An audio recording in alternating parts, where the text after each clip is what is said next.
Konting tips lang para mapadali ang pagtutono nyo. Unang tips mga ka-reader, yung main jet mo mga ka-reader, ito pang round to. Kasi iba yung main jet ng flat slide. Ilagay nyo muna mga ka-reader sa 120 o kaya 115. Diyan muna kayo magsimula.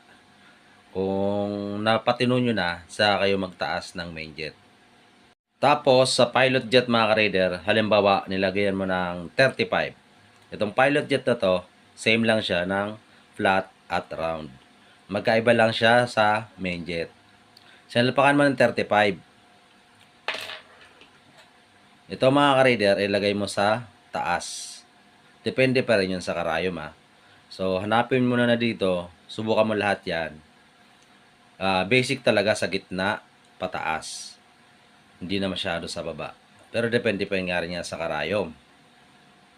Lagay mo muna sa taas kung yung stock na karayom ng mga gantong carb.